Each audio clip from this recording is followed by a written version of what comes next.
Hello everybody, welcome back to the Mover Mailbag. I'm Mover C.W. Lemoyne, author of the Spectre series and the Alex Shepard series. This is a feature of the channel where you send me your questions or comments and I will answer them as best I can, or at least hopefully point you in the right direction. On that note, I have a Facebook group, Make Them Tell You No. If you want answers from more than just me, or if I didn't get a chance to get to your question, you can go to the Make Them Tell You No Facebook group. I've got other fighter pilots that are helping me answer your questions. If you want to send me something, CWLemoyne, CWLemoyne.com, Facebook.com/CWLemoyne, Instagram, CWLemoyne, Twitter, CWLemoyne, or P.O. Box 8594, Mandeville, Louisiana, 71470. If I said that too fast, it's all in the comments below. So let's get started with some of the emails you have sent me. The first one I want to start off is actually a follow-up to the last Mover Mailbag, where the PTSD. So I've got some information from the FAA actually that contacted me to kind of help out with some of the stuff I said and correct kind of how the FAA stands on this. So here's what we have. Let's sort out some issues on the so he starts out, he says, let's sort out some issues on the FAA process. Number one is time. The FAA is dealing with a significant backlog of cases accumulated from previous government shutdowns. They're the victim of their success. After all, the more people certified under special issuances each year brings additional workload for renewed medical certification, thus adding to the backlog. Two is communication. Oklahoma City does not usually call airmen directly to speak about issues. The letters airmen receive are oriented towards a legal certification process under administrative law, which is Part 67. Admittedly, this makes it difficult to understand why a decision is being made or what is needed to resolve issues. The effect of this process can be frustrating for airmen.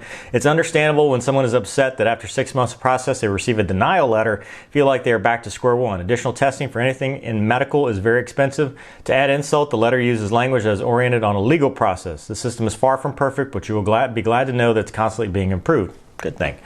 About PTSD. Number one, physicians and staff do not view mental health issues with stigma. They see it as any other physical condition, although also, as in any other medical condition, they want to see a treatment history that is complete.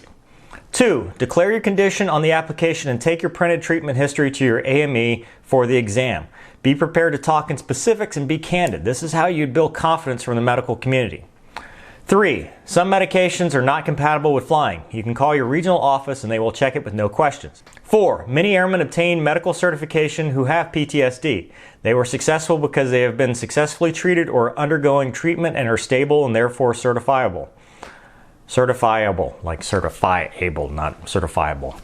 If their records are complete or there are aeromedical questions, the FAA can ask you for an additional psychologist or psychiatric evaluation from an approved provider. These evaluations have specifications and are usually not covered by insurance. Five, you may leave the AME exam with a medical certificate. However, the FAA will likely have additional information requirements after reviewing your case. Six, the initial process to obtain medical certification for airmen who have any type of complicated history can be long. It can take from 4 to 6 months to get through it. There's a temptation to obtain medical certification quicker by omitting any of the relevant history.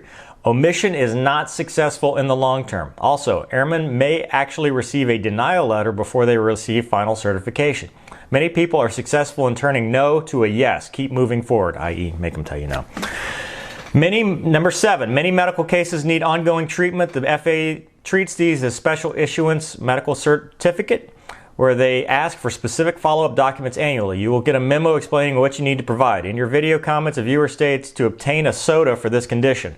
A SOTA is for conditions that do not change. PTSD changes and doesn't qualify. You can post this information or read it. I sent this through my work email to add authenticity. Take care.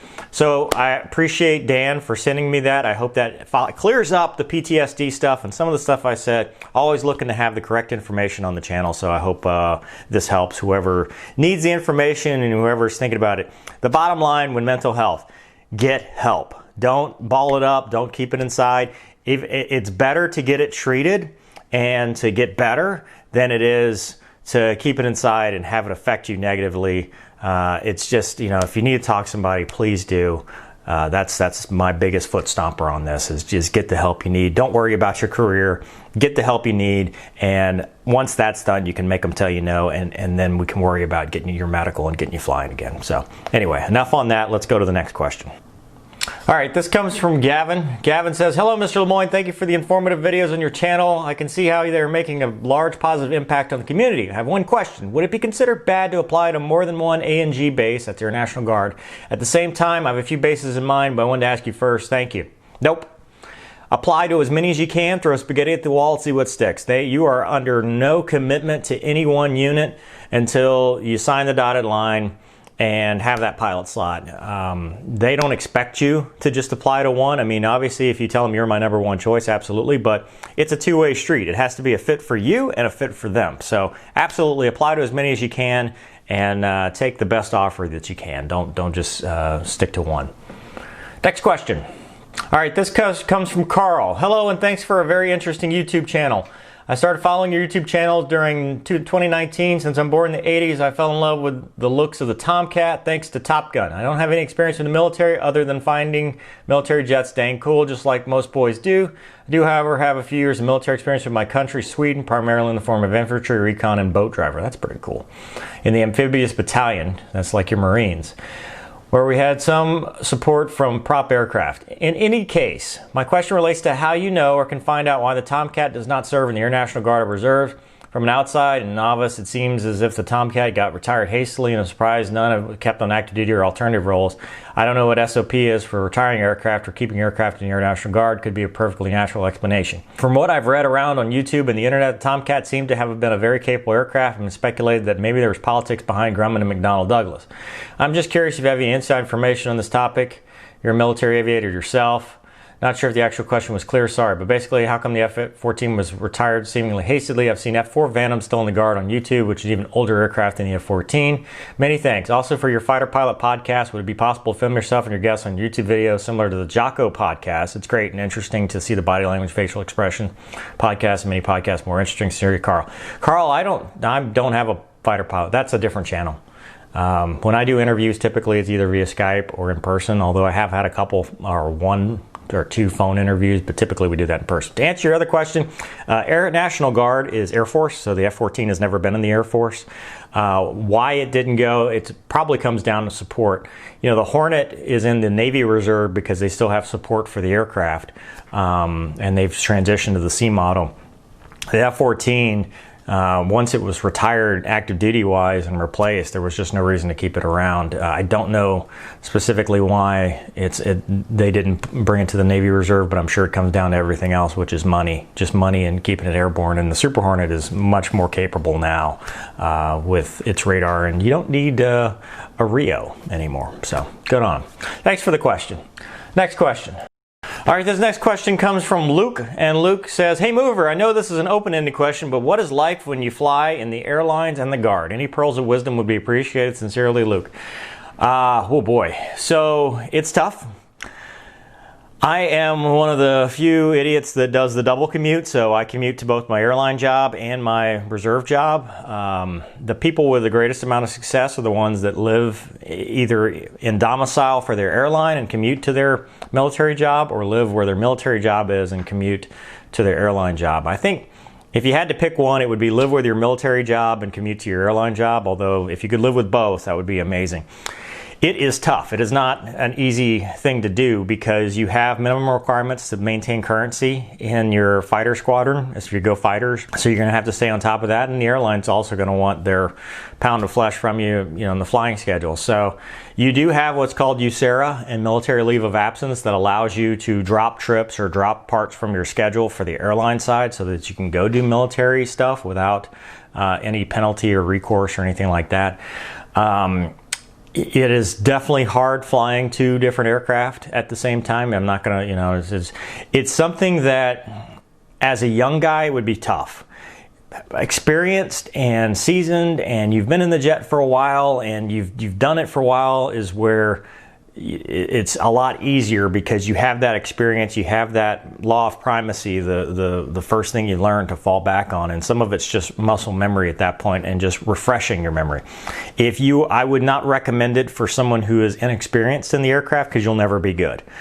You want to get that 3 to 5 year foundation of doing the military as your primary job and then go to the airlines so that you have that to fall back on, because it's tough going a month at a time between military flights, and you come back and you're like, okay, well, what does this do? What am I supposed to do? It's just, it's not an easy thing, but it's definitely doable. So my first advice would be make sure your domicile and your military job are in the same place. And if you can't do that, at least have your military job be closer, because it's a lot easier to go drive and maybe drop a trip to go drive and do your military stuff than it is to do it the other way around. So hopefully that makes sense. But it's definitely, you're having two jobs and you will be very busy. And some folks just say, yep, you know what, I'm done, I'm just gonna do one job. And some folks still like it. I personally enjoy it because I think the mission is very important in what I'm doing, and I really enjoy flying the T-38 and flying in the military. So, but a lot of people go, yeah, you know what, I'll just get a desk job and do it that way. So I hope that answers your question. All right, let's read something nice. Hello, mover. My name is Nicolay.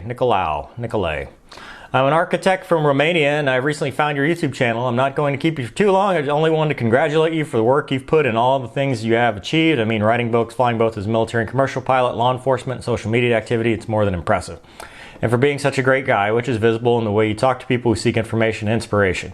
Keep up the good work. I wish you a fantastic 2020 and best of luck in what you do. Thank you for your service. Well, thank you. Appreciate that. That's a very nice message. I really enjoy it. I'm enjoying this. This has been a great journey. All right, this one comes from Cody, and Cody says, help my Air National Guard application stand out. Hey mover, big fan of the channel, longtime UPT dreamer. I've completed a UPT package for the Air National Guard, and I feel like I make a strong fighter candidate. I did okay on the AFOQT. His scores were 94, 75, 58, 52, 66. And my PCSM is 98. I'm a CFI and skydive pilot. I have first class medical, was a CAP cadet officer, and did well in college with a 3.57 GPA for aviation science. However, I did not get an interview in my first round of applications, although this point your channel has kept me motivated and ready to apply again. Do you have any tips to help my UPT package stand out? Thanks, Cody. You know, I mean, you might actually think about retaking the AFOQT to get your scores a little bit higher, especially with that 75 and the 50s and kind of, But, I mean, honestly, it's a whole person concept. So, you know, you have to, it's good to have volunteer work. It's good to do what you're doing and being a CFI. That's really good. And it's also about your personality. You know, when you show up to the squadron, obviously you didn't get an interview, so you didn't even get to that point, but it's about being yourself and being a fit for the squadron.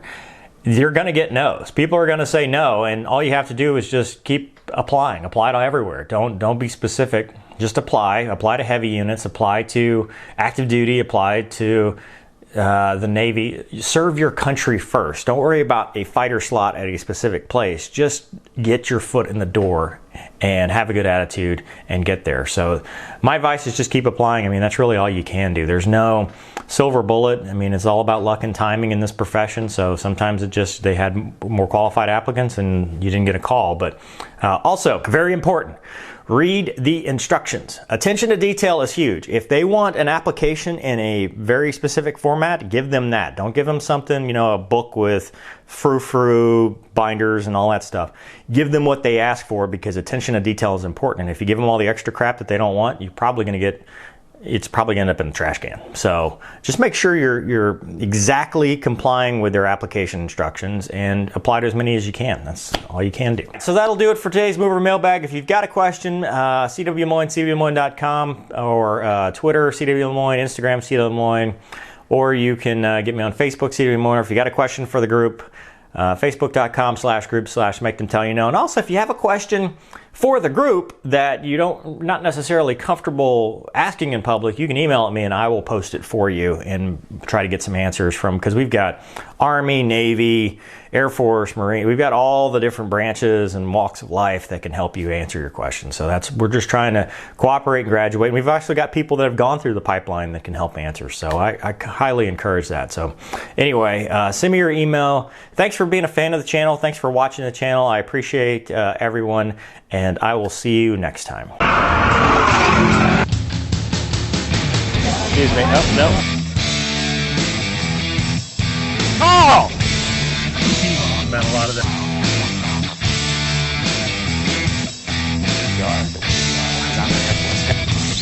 Usually fly with the doors off. All box too.